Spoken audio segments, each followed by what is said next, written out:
உம்மோடு இருப்பதுதான் உள்ளத்தின் வாஞ்சை.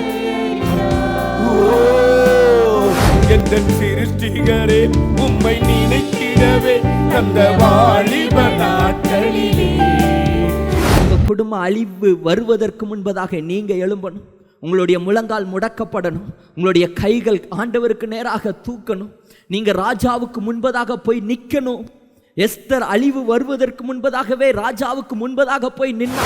யார் யாரோ சொல்றத கேட்கறத விட உங்க எதிர்காலத்தை குறித்து, அடுத்தது என்ன பிஸ்னஸ் பண்ணலாம், அடுத்தது என்ன செய்யலாம், அடுத்தது எப்படி வீடு கட்டலாம், இப்படியெல்லாம் பிளான் திட்டம் பண்ணும்போது உங்க மனைவி சொல்றத கேளுங்க. இந்த இடத்துல ஒரு பெண் சொல்றத கேட்டதுனால ஒரு பெரிய வெற்றி கிடைச்சது.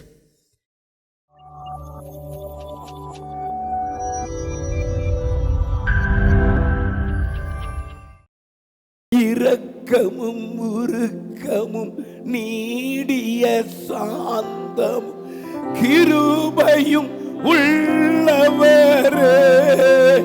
சத்தமா சத்தமா.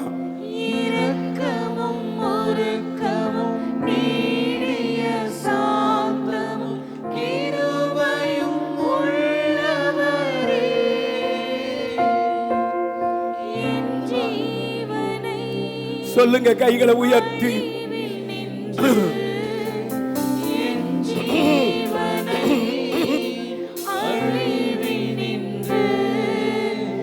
மீட்டவரே என் இயேசுயா.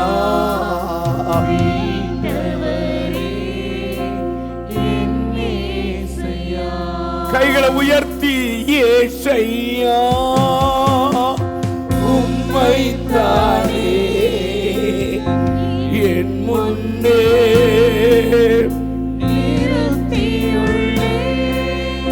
இயேசுயா உம்மைத்தானே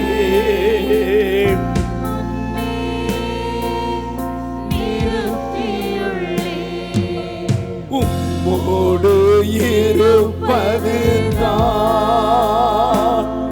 உள்ளத்தின் வாஞ்சை.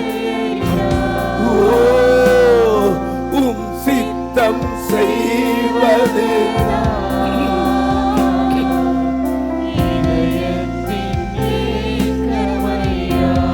எல்லா கைகளை உயர்த்தி ஆணித்தரமா சொல்லுங்க. உம்மோடு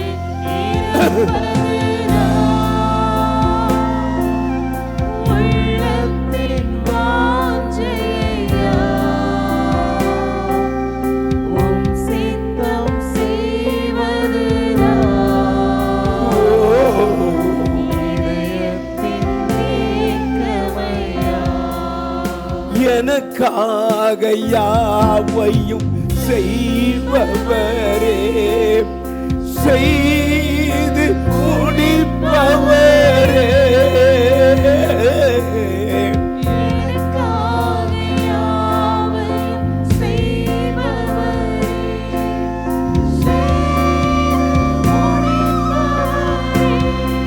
கைகளை உயர்த்தி என் பாரங்கள் என் சுமைகள் என் பாரங்கள் என் சுமைகள் உம் பாதத்தில் இறக்கி வைத்தே. உம் பாதத்தில் இப்ப கைகளை உயர்த்தி இயேசுயா உம்மைத்தானே என் முன்னே நிறுத்தியுள்ளே. இயேசுயா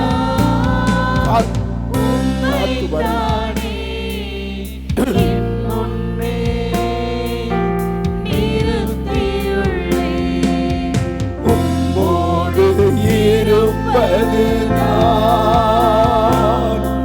உள்ளத்தின் வாஞ்சையா. உம் சித்தம் செய்வது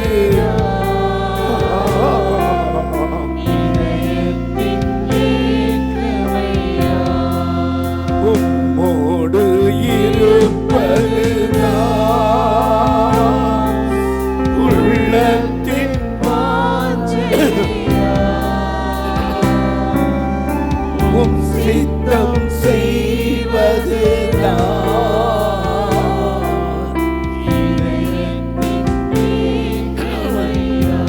கைகளை உயர்த்தி உரபஹந்தரபு சந்தராஸ்வலே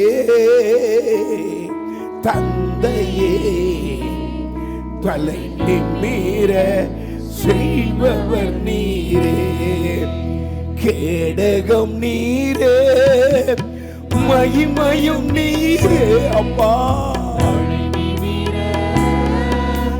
செய்பவர் நீரே, கேடகம் நீரே, மகிமையும் நீரே, தலை நிமிர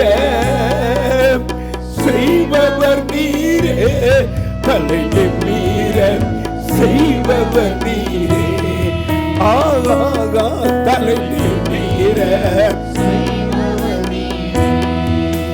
தகப்பனே தந்தையே தலை நிமிர. ஓ எதிரிகள் எவ்வளவாய் பெருகிவிட்டன, எதிர்கொள்ளுவோ எத்தனையோ. ஓ எதிரிகள் எவ்வளவாய் பெருகிவிட்டன, எதிர்கொள்ளுவோ. ஆனாலும் சோர்ந்து போகவில்லை, தளர்ந்து விடுவதில்லை. ஓ சோர்ந்து போகவில்லை, தளர்ந்து விடுவதில்லை. தகப்பனே தாங்குவீரே.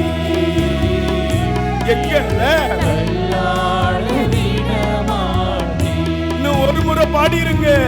தகப்பனே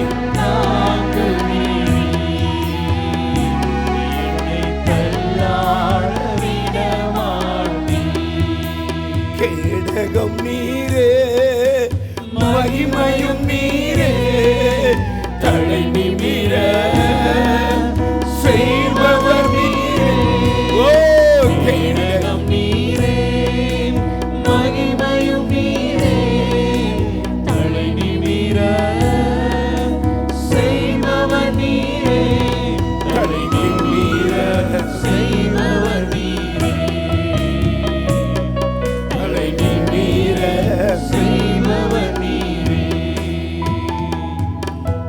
ஒன்றுக்கும் நான் கலங்காமல் சோதரித்தேன், அறிவு கெட்டா பேரமைதி பாதுகாக்கிறேன். ஒன்றுக்கும் நான் கலங்காமல் சோதரித்தேன், அறிவு கெட்டா பேரமைதி பாதுகாக்கிறேன். நீர் விரும்பத்தக்கவை தூய்மையானவை, விரும்பத்தக்கவை தூய்மையானவை, அவைகளையே தியானம் செய்கிறேன். தினம் அறிக்கை செய்து ஜெயம் எடுப்பேன், அவைகளையே தியானம் செய்கிறேன். தினம் அறிக்கை செய்து ஜெயம் எடுப்பேன். ரெண்டு கைகளை உயர்த்தி கேடகம் நீரே, மகிமையும் நீரே, தலை நிமிர செய்பவர் நீரே. ஓ கேடகம் நீரே, மகிமையும் நீரே, தலை நிமிர செய்பவர் நீரே, தலை நிமிர செய்பவர் நீரே. ஆகா நீர செய்பவர் நீரே. எல்லாரும் கைகளை தட்டி கர்த்தரை மகிமைப்படுத்துங்க. நம்முடைய தலைகள் எல்லாம் நிமிர செய்வா. நாம் பட்ட வெட்கங்களுக்கு, அவமானங்களுக்கு, நிந்தைக்கு சரியாய் இரட்டத்தனையாய் பலன ஆசீர்வாதத்தை தருவா. அல்லேலூயா. நம்முடைய தலையை நிமிர செய்கிற ஒரே தெய்வம் அவர்தான். ஆமா, கர்த்தருடைய பிள்ளை எந்த இடத்துல வைக்கப்பட்டிருக்கிறது சொல்லுங்க? எந்த இடத்துல அவமானம் அடைஞ்சிருக்கிறது, வாழ முடியலன்னு எந்த இடத்துல தற்கொலை பண்ணிருக்கு சொல்லுங்க நீங்க? ஆமா, தற்கொலை பண்றவனை தட்டி வாழ வைக்கிற தெய்வம். அல்லேலூயா. அவரை போல நல்ல தெய்வம் யாருங்க? அவர் ஆசீர்வதிக்கிறதுக்கெல்லாம் சிறியவனை புழுதியிலிருந்து எளியவனை குப்பிலிருந்து உயர்த்துவார். கையை உயர்த்தி ஒரு அல்லேலூயா சொல்லுங்க. மறுபடியும் ஒரு அல்லேலூயா சொல்லுங்க. அல்லேலூயா. ஆமா. நண்புள்ள ஆண்டவர் இயேசுவை நாமத்தை போற்றிடுவேன். நண்புள்ள ஆண்டவர் இயேசுவே, உந்தன் நாமத்தை போற்றிடுவேன். உம்மை போல் ஒரு தெய்வமே பூமியில் உயிர் தந்த தெய்வமே நீ. பாடுங்க கைத்தட்டி. போலொரு தெய்வமே பூமியிலே அறிந்திடு. தந்த தெய்வமே ஆனந்தம் ஆனந்தமே. கைத்தட்டி அல்லும் பகலிலும் சத்தத்தை உயர்த்தி. இங்க முன்னால இருக்கிறவங்க கை தட்டுறதே இல்ல. நல்ல கை தட்டி. அல்லும் பகலிலும் சூப்பர். பாடிடுவேன். சவுண்ட் எல்லாம் கூட்டுப்பா. இயேசுவே எந்தன் ஆருயிரே, glory எங்க உயிரே அவர்தானே. இயேசுவே எந்தன் ஆருயிரே, எந்த அன்புள்ள ஆண்டவர் இயேசுவே நான் உந்தன் நாமத்தை போற்றிடுவேன். எந்தன் அன்புள்ள ஆண்டவர் இயேசுவே, நான் உந்தன் நாமத்தை என்ன சுவை இந்த பாடல. சுவை இருக்கு பாருங்க. போலொரு தெய்வமே தேனிலும் தெளிதேனிலும் மதுரமா இருக்கு இந்த பாடல்கள். தந்த தெய்வமே நீ. உம்மை போலொரு தேவனை பூமியில் அறிந்தேன். உயிர் தந்த தெய்வமே நீ. பெற்ற தாயும் என் தந்தையும் ஆண்டவரே, மற்ற எல்லாம் எனக்கு நீரே. பாடுங்க. தாயும் தந்தையுமானவரே, மற்றும் எல்லாம் எனக்கு நீரே. மனம் பூமியும் யாவுமே மாறிடும். நீரோ வாக்கு மாறாதவரே. வானம் பூமியும் யாவுமே மாறிடினும் நீரோ வாக்கு மாறாதவரே. கைதட்டி. ஆனந்தம் ஆனந்தமே, அல்லும் பகலிலும் ஒவ்வொருவரும் பாடுங்க. ஒவ்வொருவரும் பாடுங்க இந்த பாட்டை. ஆனந்தம் ஆனந்தமே, சூப்பர். பெயர் நல்லா பாடுது. பகலிலும் பாடிடுவே. இயேசுவே எந்தன் ஆருயிரே, நீங்க தானப்பா எனக்கு உயிர். எந்தன் ஆருயிரே. மியூசிக் தம்பி, மியூசிக் போடுப்பா.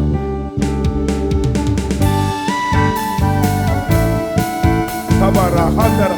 இந்த ஓய்வு இருக்கிற நேரத்தில் அந்நிய பாஷை பேசுங்க. மியூசிக் நேரம் வர்ற நேரத்தில் அந்நிய பாஷை பேசுங்க. சூப்பரா இருக்கும். உயர் அடைக்கலத்தில் என்னை வைத்தவரே. உந்தன் நாமத்தை நம்பிடுவேன். உயர் அடைக்கலத்தில் என்னை வைத்தவரே, உந்தன் நாமத்தை நம்பிடுவேன். உம்மை அல்லாது பூமியில் யாரையும் நம்பினேன். உயிர் தந்த தெய்வமே நீ. உம்மை அல்லாது பூமியில் யாரையும் உயிருள்ள தெய்வமே நீ. சத்தத்தை உயர்த்தி. ஆனந்தம் ஆனந்தமே, ஆமென். அல்லும் பகலிலும் பாடிடுவேன். அப்பா, இந்த பாடலை எத்தனை ஆசீர்வாதப்பா. இந்த பாடல் பாட எங்க நாமத்தை பகலிலும் பாடிடுவேன். இயேசுவே எந்தன் ஆருயிரே, இயேசுவே எந்தன் ஆருயிரே.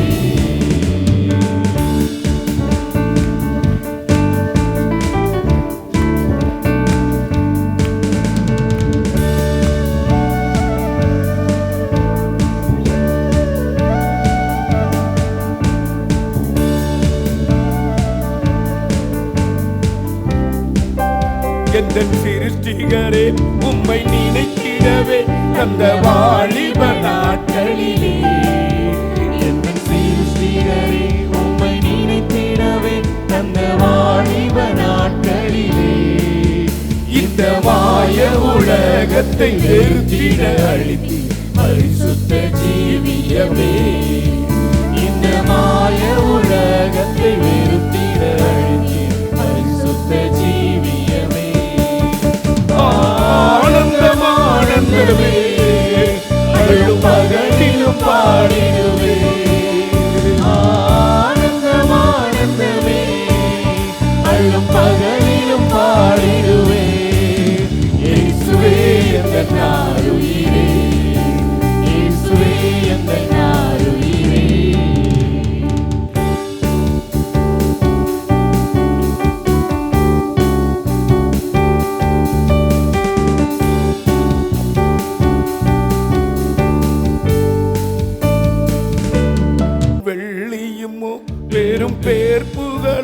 பண ஆஸ்தியும் வீணல்லவோ, பொன் வெள்ளியுமோ பெரும் பேர் புகழும் பண ஆஸ்தியும் வீணல்லவோ, பரலோகத்தின் செல்வமே என்னருள் இயேசுவே போதும் எனக்கு நீரே.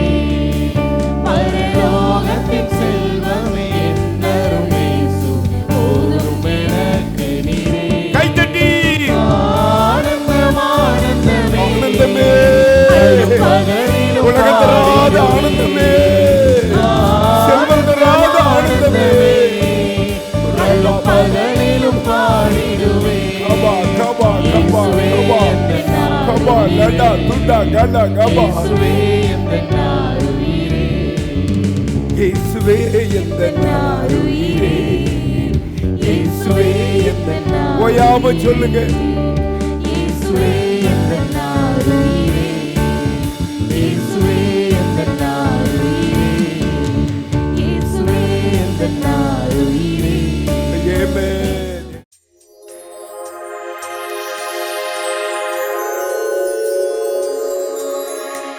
போன மாதம் 22ஆம் கோயம்புத்தூர் பெர்க் மெட்ரிகுலேஷன் ஸ்கூலுக்கு நான் ப்ராஜெக்ட் சம்மந்தமாக போயிருந்தேன். நிறையா பேர் நிறையா ப்ராஜெக்ட் செஞ்சு கொண்டு வந்திருந்தாங்க. அதில் நான் செஞ்சு கொண்டு போன ப்ராஜெக்ட் பேர் வந்து குளுக்கோஸ் லெவல் மானிட்டர். அதில் எனக்கு ப்ரைஸ் கிடைக்கான்னு தான் நினச்சேன். ஆனால் ஏசப்பா என்னோட கூட இருந்து எனக்கு சென்னை விஐடிக்கு செகண்டில் செலக்ட் ஆக உதவி செஞ்சார். அதுக்காக நன்றி. அதுக்கு ஜெபிச்ச பிரதாப் பாஸ்டருக்காக, பிலிப் பாஸ்டருக்காக நன்றி. ஏசப்பா என்னோட கூட இருந்து ஜெயிக்கு உதவி செஞ்சாருக்காக நன்றி. கர்த்தருக்கு ஸ்தோத்திரம். தேவன் என்னையும் சிறு சாட்சியாக நிறுத்ததுக்காக நன்றி செலுத்துகிறேன். என் சின்ன பிள்ளைக்கு 5 வருஷத்துக்கு முன்னாடி ஒரு குழந்தை பிறந்தது, அது இறந்துருச்சு. அவளை காப்பாற்றுறதுக்கு ரொம்ப கஷ்டம்னு சொல்லி போராடி கர்த்தர் ஜீவனோடு கொடுத்தாரு. ஒரு ஆண் குழந்தை பிறந்திருக்குது. ஆனால் டாக்டர் சொன்னது என்னங்கன்னா, அவள் லைஃப் லாங்காக ஒரு மாத்திரை எடுத்துக்கணும், இல்லைன்னா உயிருக்கு ஆபத்து, மூக்கு வழியே ரத்தம் வந்ததும் இறந்துருவாங்க, ஒரு இது தெரியாது அப்படின்னாங்க. சரி, நான் மாத்திரை சாப்பிட்டே இருந்தா. ஒரு நாள் என் பொண்ணு ஃபோன் பண்ணா, எனக்கு ஃபேஷன் மாதிரி ஃபீல் ஆகுதுமா இது சாப்பிட்டே இருக்கிறதுக்கு அப்படின்னு சொன்னான். சரி, ஜெபம் பண்ணலாம், கடவுள் ஏதோ ஒன்று செய்வார், டாக்டர் இப்படி சொல்லிட்டாங்களே, என்ன பண்ணலாம், நம்ம ஜெபம் பண்ணலாம் அப்படின்ட்டு 5 மாதம் மாத்திரை சாப்பிடல. அப்புறம் நான் ஏசாமி அப்படின்னு கேட்டு, இல்லைம்மா எனக்கு கஷ்டமாக இருக்குது அந்த மாத்திரை சாப்பிட்றதுக்குன்ட்டு கடவுள்கிட்ட ஒப்பு கொடுத்துனாங்க. என்ன ஆண்டவரே, என் பிள்ளைக்கு ஜீவனை கொடுத்தீங்க, மறுபடியும் அந்த மாத்திரையை சாப்பிடாமல் வாழணும்னு நினைக்கிறதுக்கு நீங்கள் உதவி பண்ணுங்க அப்படின்னு நாங்கள் ஜெபம் பண்ணிட்டு மாத்திரையை 4-5 மாதம் சாப்பிடாமல் மறுபடியும் போய் டெஸ்ட் பண்ணி பார்த்தோம். டாக்டர்ன்ட்டு நீ மாத்திரை வேண்டாம், உங்களுக்கு எந்த பிரச்சனையும் இல்லை, நீங்கள் நல்லா இருக்கிறீங்க அப்படின்னு கடவுள் சொன்னார். நாங்கள் நிற்பதும் நிர்மூலம் இல்லாதிருப்பதும் தேவ கிருபை. எல்லாருக்கும் அப்பாவோ அம்மாவோ அண்ணனோ தம்பியோ இருந்து ஒருத்தரை காப்பாற்றுவாங்க செய்வாங்க. ஆனால் எனக்கு முகாந்தரம் இல்லாதவங்களுக்கு தேவன் எனக்கு முகாந்தரம். அப்போ நான் அம்மாவும் மக்களும் சகோதரனாக இருந்து இம்மட்டும் எங்களை நடத்தி வந்துடும். அதுக்காக தேவனுக்கு நான் கோடி நன்றி செலுத்துகிறேன்.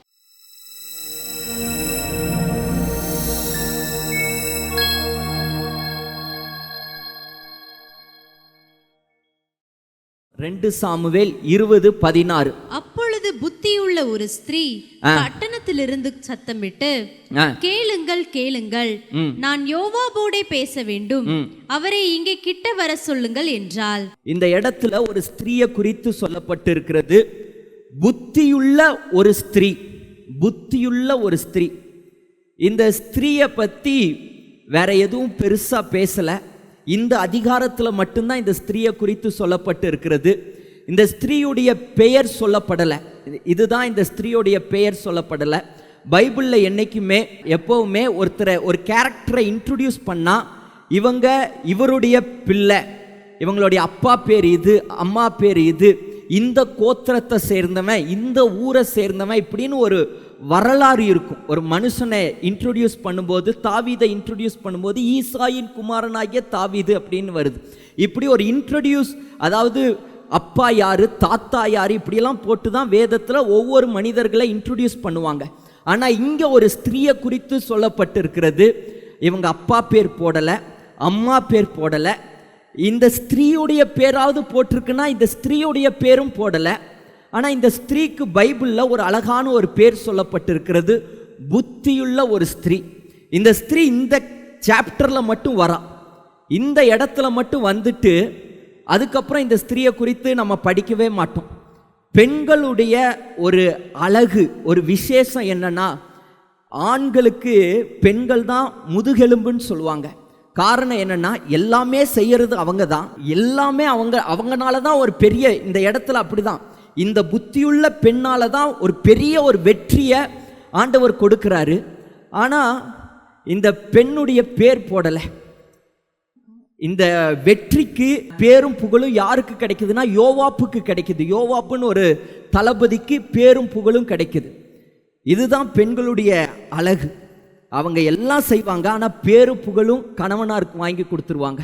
ஐடியாவெல்லாம் அவங்களோடது இருக்கும், திட்டமெல்லாம் அவங்களோடது இருக்கும், ஆனால் பேர் மட்டும் ஆண்களுக்கு கிடைக்கும். அவங்க பின்னாடியே நிற்பாங்க. பெண்கள் எவ்வளவு விசேஷித்தவர்கள். ஹல்லேலூயா.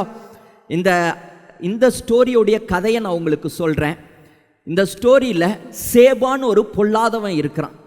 இந்த பொல்லாதவன் தாவீதுக்கு விரோதமாக எழும்புகிறான். தாவீது யார்னா இஸ்ரவேலின் ராஜா. தாவீது ஆண்டவருக்கு ஒப்பாக இருக்கிறார். அவர் தான் உலக தேசத்துக்கும் எல்லா ஜனத்திற்கும் மனுக்குலத்துக்கும் ராஜாதி ராஜா. யார்னா இயேசு கிறிஸ்து தான். இந்த உலகத்துக்கே ராஜா இயேசு கிறிஸ்து தான். இங்கே தாவீது ராஜா இருக்கிறார். சேபான்கிற பொல்லாதவன், இந்த பொல்லாதவன் அப்படின்னா இவனுக்கு பேர் சத்துருன்னு அர்த்தம், பிசாசுன்னு அர்த்தம். இந்த பொல்லாதவன் என்ன பண்ணுறான்னா ராஜாவுக்கு விரோதமாக எழும்புகிறான். எழும்புனது மாத்திரமல்ல, ராஜா கிட்ட இருக்கிற அநேகரை இவன் பின்வாங்க பண்ணுகிறான். சபையை விட்டு, ராஜாவை விட்டு இவன் பின்வாங்க செய்கிறான். பின்வாங்க செய்ததுனால இப்ப தாவீது சொல்லுகிறார், தன்னுடைய அதிபதியை பார்த்து, யோவாப்பை பார்த்து சொல்றார், இவன் அப்சலோமை விட இந்த சேபான்கிறவன் பொல்லாதவனா இருக்கிறான், இவனை பின்தொடருங்க. முதல் வசனத்திலிருந்து வாசிக்கிறேன். 20வது அதிகாரம் முதல் வசனம்.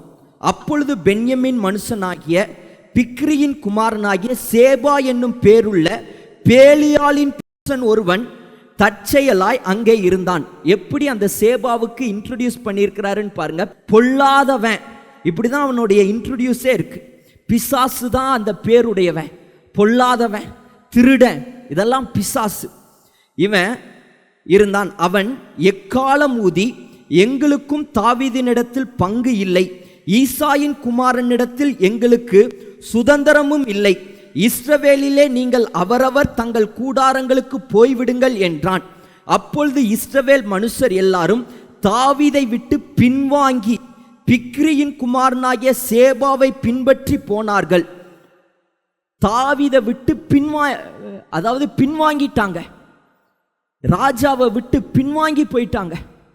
அநேக கூட்டமா ஜனங்கள் பின்வாங்கி போயிட்டாங்க. யாரால? இந்த சேபானால, இந்த சத்ருனால, இந்த பிசாசுனால அநேக ஜனங்கள் பின்வாங்கி போயிட்டாங்க. இப்போ இந்த தாவீது 6வது வசனத்துல தாவீது சொல்லுகிறார், அப்பொழுது தாவீது அபிசாயை பார்த்து, அப்சலோமை பார்க்கிலும் பிக்ரியின் குமாரனாகிய சேபா இப்பொழுது நமக்கு பொல்லாப்பு செய்வான்.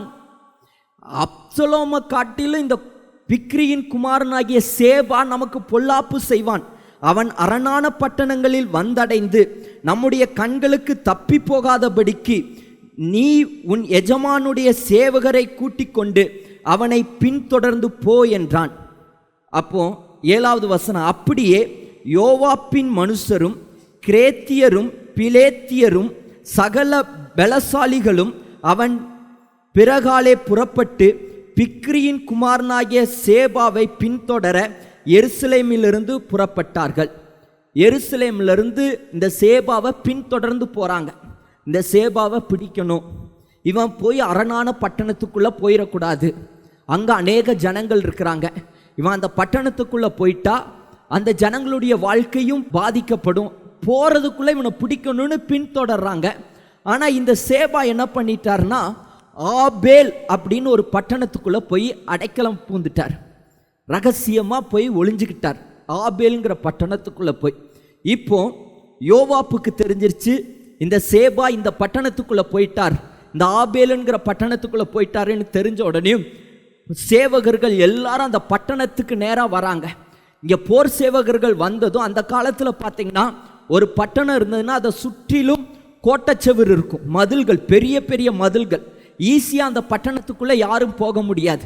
அந்த பட்டணத்துக்கு ஒரே ஒரு வழிதான் இருக்கும், ஒரு பெரிய கேட் இருக்கும். அந்த பெரிய கேட்டை அவங்க சாத்திடுவாங்க. இந்த மாதிரி குதிரைப்படைகள் தூரத்துலேருந்து வர்றதை பார்த்துட்டா இராணுவங்கள் தூரத்துலேருந்து வரதை பார்த்துட்டு அந்த கேட்டை உடனே சாத்தி பூட்டிடுவாங்க.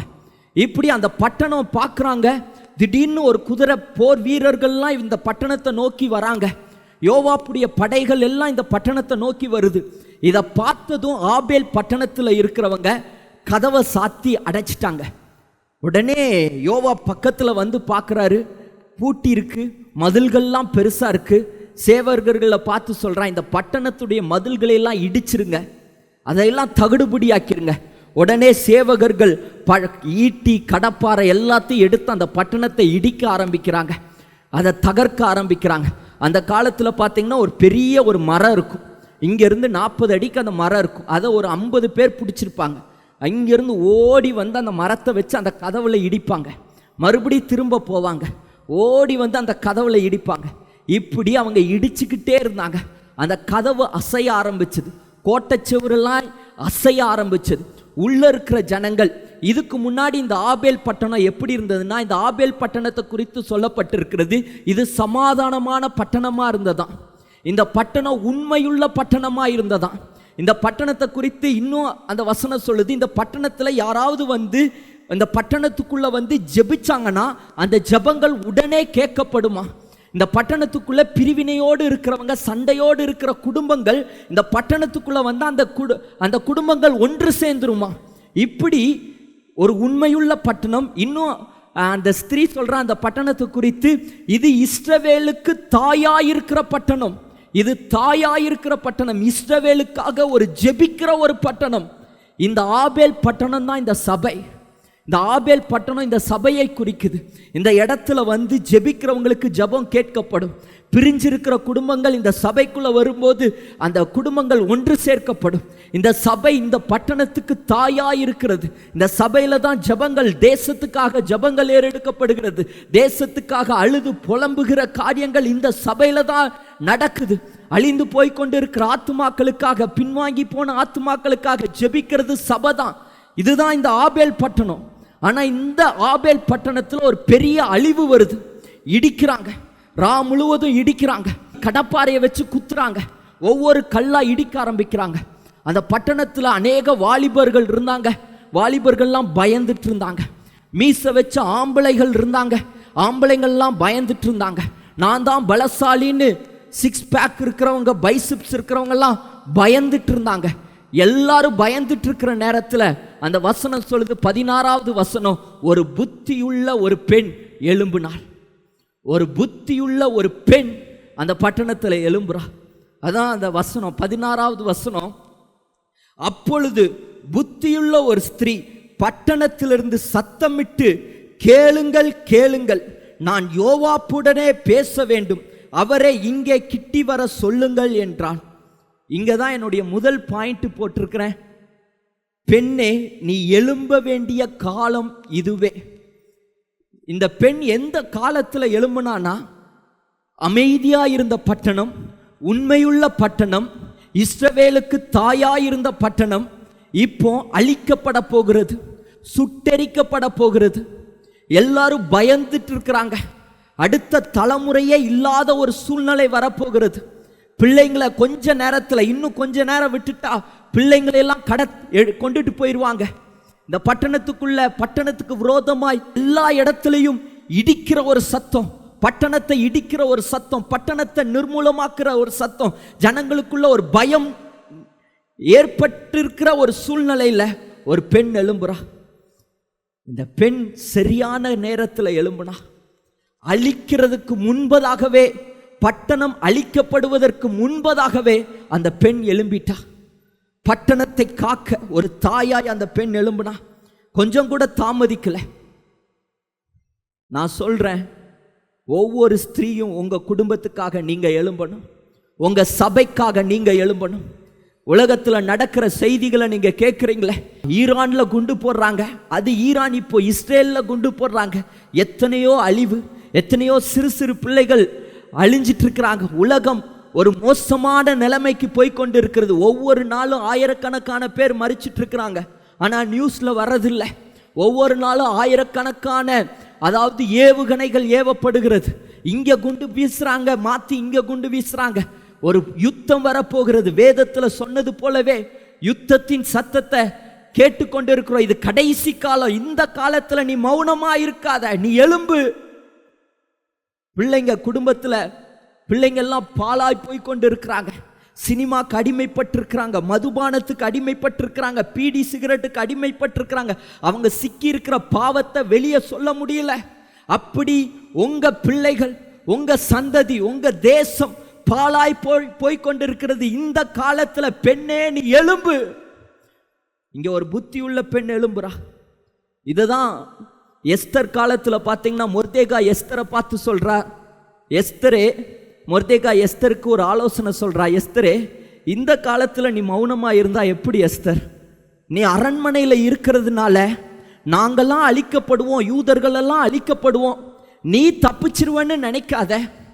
நீ மௌனமா இருந்தேன்னா உன்னுடைய இனத்தார் எல்லாரும் அழிக்கப்பட்டுருவாங்க. நீ அரண்மனைக்கு போனதுக்கு ஒரு முகாந்தரம் இருக்கும். ஒருவேளை நீ அந்த அரண்மனைக்குள்ள போனதுனால இந்த யூத ஜனங்கள் காப்பாற்றப்படலாம். உனக்கு இவ்வளவு பெரிய ஸ்லாக்கியம் கிடைச்சிருக்கு, அரண்மனை கிடைச்சிருக்கு. இந்த நேரத்தில் நீ மௌனமா இருக்காத, நீ செயல்படு எஸ்தரே, நீ எழும்பு. எஸ்தர் 4வது அதிகாரம் 13வது வசனம் மொர்தேகா எஸ்தருக்கு திரும்ப சொல்ல சொன்னது, நீ ராஜாவின் அரண்மனையில் இருக்கிறதினால் மற்ற யூதர் தப்பக்கூடாதிருக்க நீ தப்புவா என்று உன் மனதிலே நினைவு கொள்ளாத.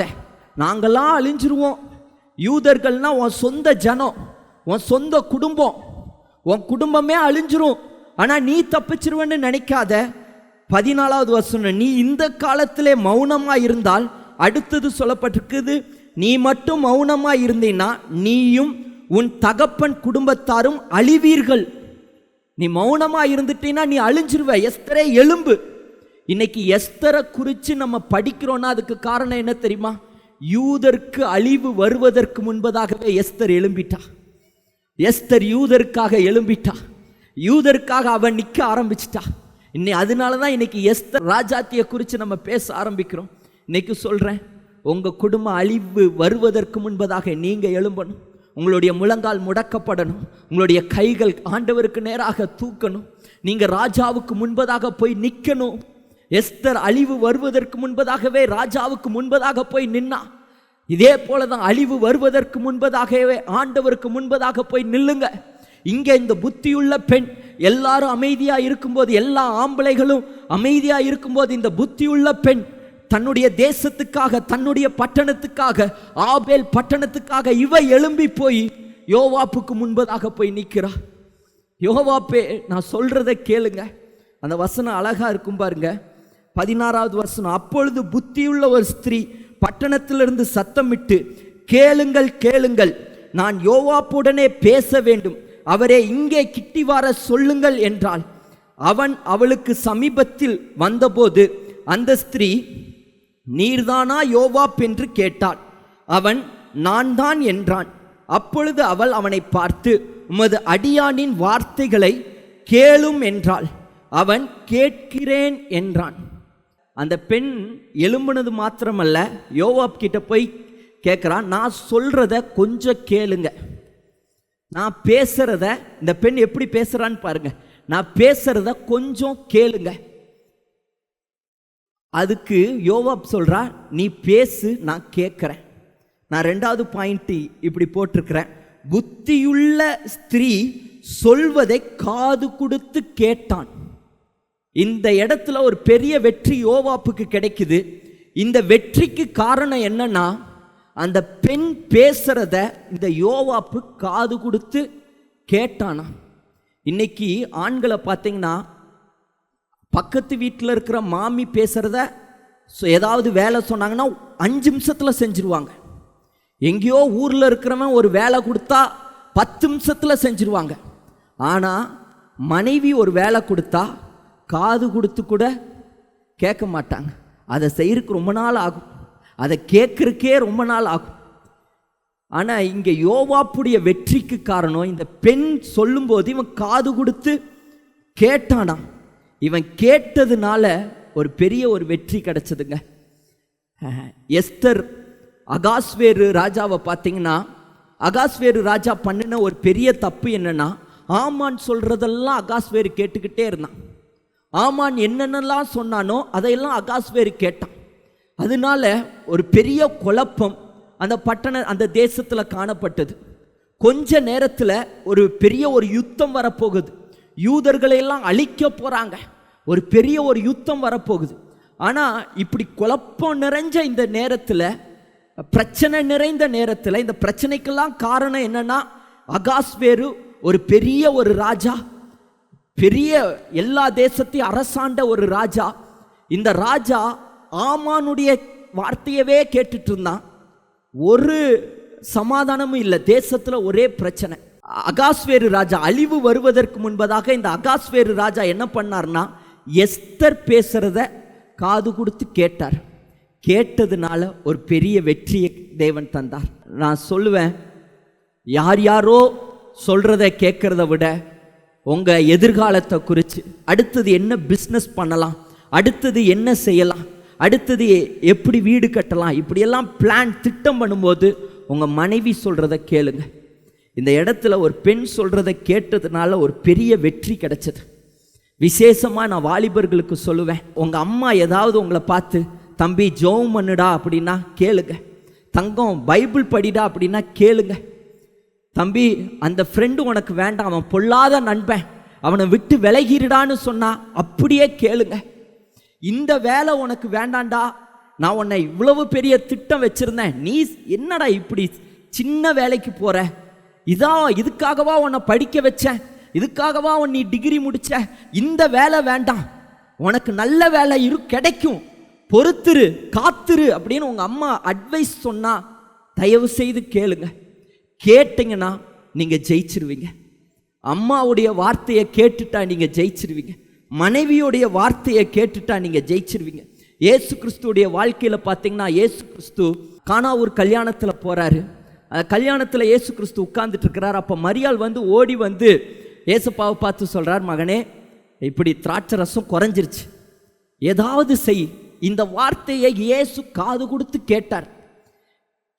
அந்த கேட்டதுனால தான் அந்த இடத்துல ஒரு பெரிய அற்புதம் நடந்தது. கேட்டதுனால அற்புதம் நடந்தது. கேட்டது மாத்திரமல்ல, இந்த இடத்துல இன்னொன்று நடந்திருக்கு. மரியாள் அதாவது திராட்சரசம் குறைஞ்சிருச்சுங்கிறத சொன்னான். ஏசப்பா கிட்ட மட்டும் மரியாள் திராட்சரசம் குறைஞ்சிருச்சுன்னு சொல்லாமல் இருந்தானா அற்புதத்தை பார்த்துருக்க முடியாது. நானும் சொல்கிறேன், தாய்மார்களை பார்த்து சொல்கிறேன், உங்கள் பிள்ளைங்க கிட்ட நீங்கள் பேசுங்க, ஆண்டவர் செய்த அற்புதத்தை பற்றி பேசுங்க. உங்கள் பிள்ளை சபைக்கு வராமல் இருக்கிறானா, சர்ச்சுக்கே வராமல் இருக்கிறானா, நீங்கள் பேசுங்க. சர்ச்சுக்கு வாடான்னு பேசுங்க, வந்துடுவான். நீங்கள் கூப்பிடுங்க, வந்துடுவான். பைபிள் படிடான்னு நீங்கள் பேசுங்க, வந்துடுவான். பயப்படாதீங்க. ஆண்டவருடைய காரியத்துக்காக நீங்கள் ஒரு எஸ்தரா எழும்பணும்.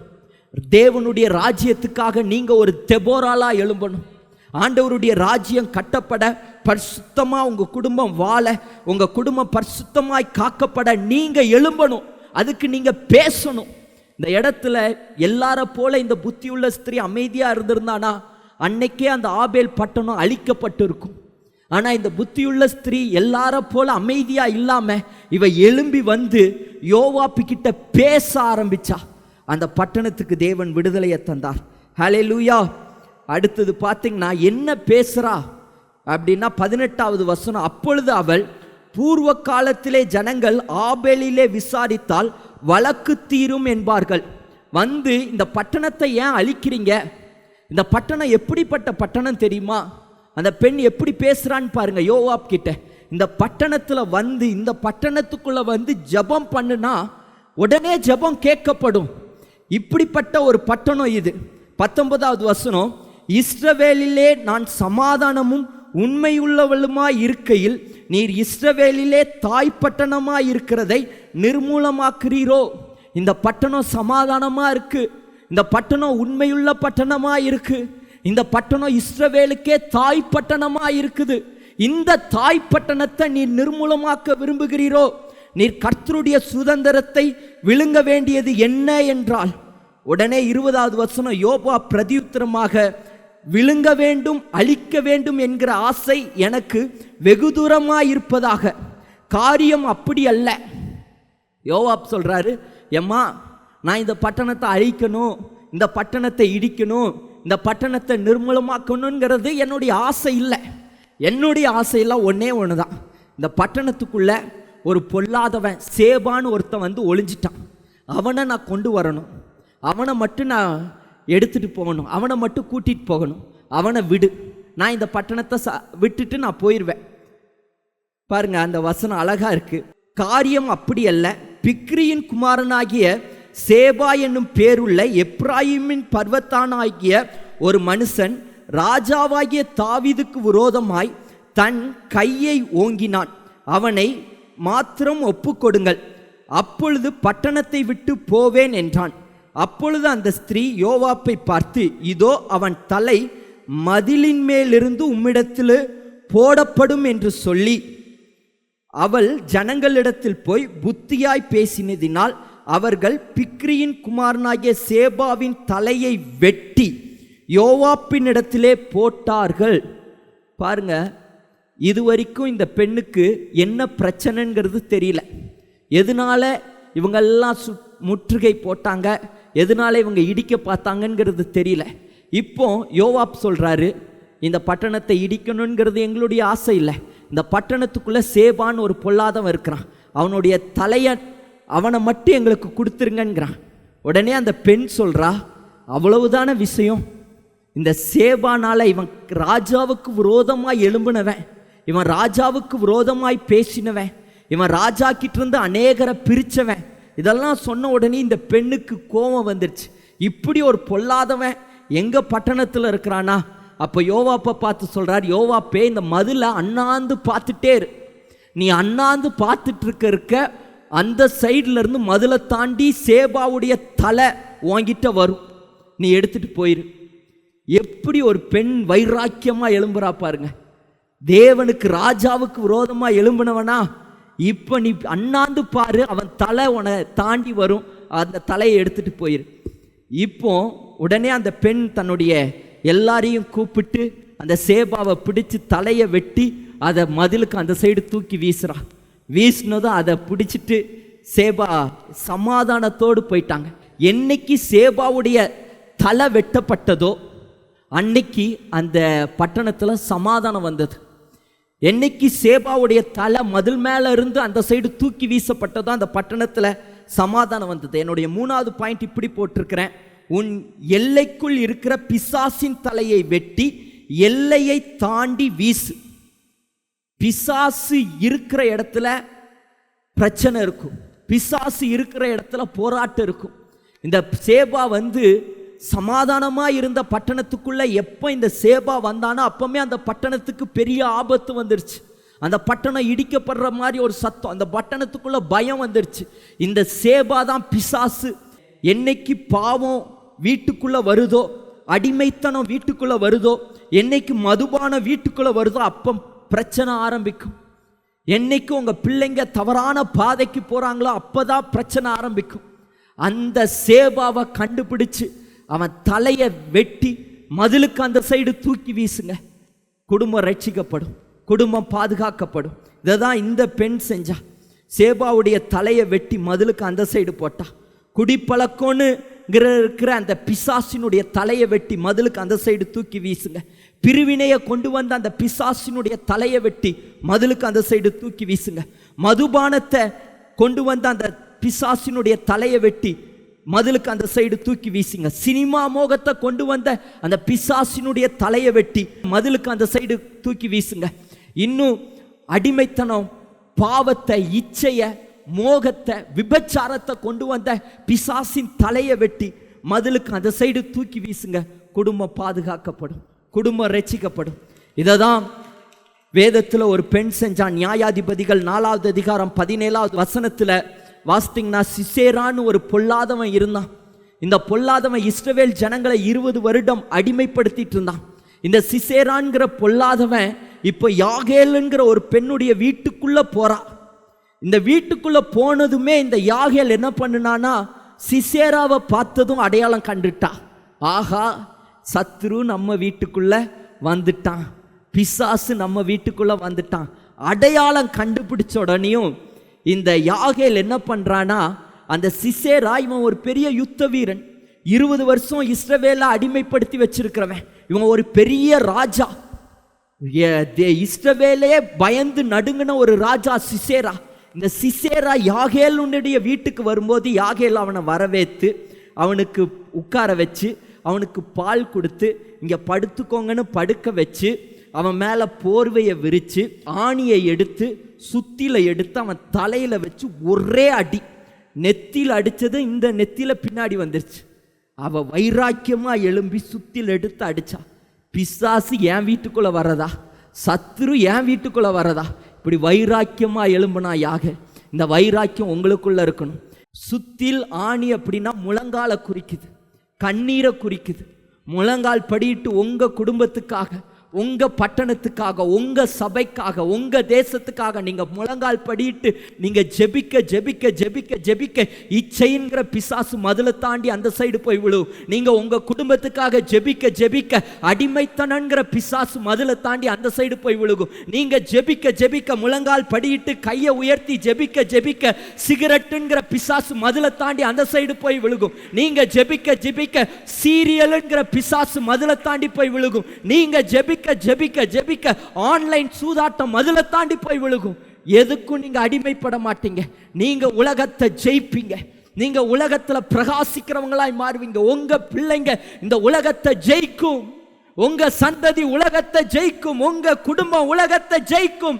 தெபோராலே எழும்பு, எஸ்தரே எழும்பு, புத்தியுள்ள ஸ்திரீயே எழும்பு, வைராக்கியமா எழும்பு. கடைசியா ஒரு வசனத்தை சொல்லி கொலேசியர் 2வது அதிகாரம் 14வது வசனம். நமக்கு எதிரடையாகவும் கட்டளைகளால் நமக்கு விரோதமாகவும் இருந்த கையெழுத்தை குலைத்து அதை நடுவிலிராதபடிக்கு எடுத்து சிலுவையின் மேல் ஆணி அடித்து துரைத்தனங்களையும் அதிகாரங்களையும் உரித்து கொண்டு வெளியரங்கமான கோலமாக்கி அவைகளின் மேல் சிலுவையிலே வெற்றி சிறந்தார். இதை தான் இயேசு கிறிஸ்து சிலுவையிலே செய்தார். அவர் பிசாசினுடைய எல்லா கிரியைகளையும் சிலுவையில் ஆணி அடிச்சிருக்கிறார். பிசாசினுடைய தந்திரங்களை சிலுவையில் ஆணி அடிச்சிருக்கிறார். உங்களுக்கு விரோதமாய், உங்களுக்கு எதிரடையாய், உங்க குடும்பத்துக்கு விரோதமாய், உங்க பிள்ளைகளுக்கு விரோதமாய், உங்க சந்ததிக்கு விரோதமாய் எழும்பி இருக்கிற பிசாசின் திட்டங்கள், பிசாசின் கிரியைகளை தந்திரமாய் உங்க வீட்டுக்குள்ள நுழைய நினைக்கிற சத்ருவின் கிரியைகளை அவர் சுத்தில ஆணி அடிச்சிருக்கிறார். சிலுவையில் ஆணி அடிச்சிருக்கிறார். உங்களுக்கு வெற்றியை இயேசு சிலுவையில் கொடுத்திருக்கிறார். விசுவாசிக்கிறவங்க எல்லாரும் எந்திரிச்சு நிலுங்க பார்க்கலாம். இன்னைக்கு கரங்களை உயர்த்தி ஒப்பு கொடுங்க. நான் ஒரு புத்தியுள்ள ஸ்திரியா எழும்ப விரும்புகிறேன்ப்பா. நான் ஒரு புத்தியுள்ள ஸ்திரியா எழும்ப விரும்புகிறேன். இந்த காலத்தில் நான் எழும்பலைன்னா எப்படி? இந்த நேரத்தில் அழிக்கிற ஒரு சத்தம் கேட்குதே, இடிக்கப்படுகிற ஒரு சத்தம் கேட்குதே, மதில்கள் எல்லாம் இடிக்கப்படுகிற ஒரு சத்தம் கேட்குதே. இந்த நேரத்தில் நான் எழும்பாம தூங்கிட்டு இருந்தா எப்படி? என்னுடைய தேசத்துக்கு எப்படி ரட்சிப்பு வரும்? என் யூத ஜனத்திற்கு நான் எப்படி ரட்சிப்பு வரும்? எங்க குடும்பத்துக்கு எப்படி ரட்சிப்பு வரும்? தெபோராலே எழும்பு, எஸ்தரே எழும்பு. இந்த நேரம் நீ ஜெபிக்கிற நேரம். உன் குடும்பத்துக்காக, உன் பிள்ளைகளுக்காக, இந்த சபைக்காக நிர்மூலமாக்கும்படி எவனை விழுங்கலாம் என்று எச்சிக்கிற சிங்கம் போல வகை தேடி கொண்டு இருக்கிறான். யோவான் 10வது அதிகாரம் 10வது வசனம் சொல்கிறது, திருடன் திருடவும் கொல்லவும் அழிக்கவுமே வரான். பிசாசு எப்ப திருடலான்னு வரான்? உங்க குடும்பத்தை திருட, உங்க பிள்ளைகளை திருட, உங்க குடும்பத்தில் இருக்கிற சந்தோஷத்தை திருட, உண்மையை திருட, சமாதானத்தை திருட, ஒரு பிரச்சனையை கொண்டு வர, பின்மாற்றத்தை கொண்டு வர, பிரிவினையை கொண்டு வர பிசாசு கெட்சிக்கிற சிங்கம் போல வகை தேடி கொண்டிருக்கிறான். அவனுக்கு விரோதமாய் எழும்பு. உன் முழங்கால் முடக்கப்படட்டும், உன்னுடைய கைகள் உயர்த்தப்படட்டும், உன்னுடைய கண்கள்ல இருந்து தண்ணீர் வரட்டும். எஸ்தரே எழும்பு, தெபோராக்களே எழும்புங்கள். நான் எழும்புவேன். என் குடும்பத்துக்காக நான் எழும்ப போறேன். என் பிள்ளைகளுக்காக நான் எழும்ப போறேன். இந்த சபைக்காக நான் எழும்ப போறேன்னு சொல்றவங்க எல்லா கரங்களை உயர்த்துங்க பார்க்கலாம். அன்பார்ந்தவர்களே, ஒவ்வொரு ஞாயிற்றுக்கிழமையும் ஏராளமான ஜனங்கள் நமது ஆலயத்திற்கு வந்து விடுதலை, சுகம், ஆசிர்வாதம் மற்றும் சமாதானம் பெற்று செல்கின்றனர். நமது சபையின் ஆராதனை நேரங்கள்: ஒவ்வொரு ஞாயிற்றுக்கிழமை தோறும் முதலாம் ஆராதனை அதிகாலை 5 மணிக்கும், 2ஆம் ஆராதனை காலை 7 மணிக்கும், 3ஆம் ஆராதனை காலை 9 மணிக்கும், 4ஆம் ஆராதனை மாலை 6:30 மணிக்கும் நடைபெறும். முதல் 3 ஆராதனைகளையும் நீங்கள் நேரடியாக சபையின் யூடியூப் வலைதளத்தில் உள்ள IPHH கிணத்துக்கடவு சேனலில் உலகத்தின் அனைத்து பகுதிகளிலும் இருந்து பார்த்து பயனடையலாம். சிறுவர்களுக்கான ஓய்வு நாள் பள்ளி 1ஆம் ஆராதனையில் காலை 6 மணிக்கும் 2ஆம் ஆராதனையில் காலை 8 மணிக்கும் 3ஆம் ஆராதனையில் காலை 10 மணிக்கும் நடைபெறும். வாலிபர் கூடுகை ஒவ்வொரு மாதமும் முதல் ஞாயிற்றுக்கிழமை அன்று காலை 9 மணிக்கு வாலிபர்களுக்கான விசேஷித்த கூடுகை நடைபெறும். எண்ணெய் பூசி சுகமளிக்கும் வாக்குத்தத்த ஆராதனை ஒவ்வொரு மாதத்தின் 1ஆம் தேதி அதிகாலை 5 மணிக்கும் காலை 10 மணிக்கும் நடைபெறும். கட்டுகளை அவிழ்க்கும் உபவாச ஜெபம் ஒவ்வொரு மாதமும் 3ஆம் வெள்ளிக்கிழமை காலை 10 மணிக்கு நடைபெறும். இதில் ஒவ்வொருவருக்காக தனிப்பட்ட முறையில் பிரார்த்தனை ஏறெடுக்கப்படும். விடுதலை உபவாச ஜெபம் ஒவ்வொரு மாதமும் கடைசி சனிக்கிழமை அன்று காலை 10 மணிக்கு நம் தேசத்திற்காக பாரத்தோடு ஜெபங்கள் ஏறெடுக்கப்படும்.